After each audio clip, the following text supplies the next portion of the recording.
مش مشكله بتصحيني عشان حرامي روح نام. ده فتح النيش. ايه فتح النيش؟ ايوه. يا نهار اسود.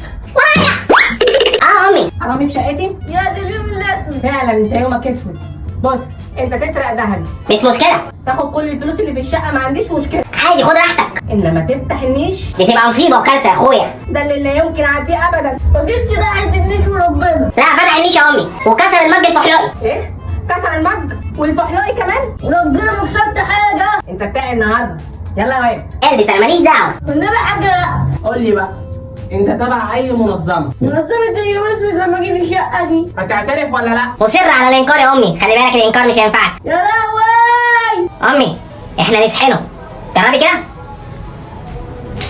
خدي جربي حلو. تصدق فكره حلوه؟ يلا نجرب.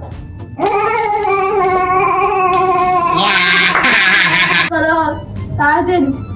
قول وسمعني. انا اللي قتلت كليب وانا اللي سرقت القلعه يا سافل وكمان بتقلعها. وانا ظابط الحرب العالميه الثانيه وانت اللي كلت الجبنه. وانا اللي كلت الجبن ومستعد لاي تهمه ثانيه. تصدق يا واد سيبت عليا؟ احنا خلاص هنسيبك، احنا مش بنفتري على حد حتى لو انت حرامي يعني. كفايه كده عليه يا امي، احنا مش هنفتري عليه، احنا نسيبه ويروح، ده لو قدر. جوز اصيله والله. يعني نسيبه ولا ما نسيبوش؟ لا نسال الناس، نسيبه ولا ما نسيبوش؟ نسيبه ولا ما نسيبوش؟ نقيم عليه الحد.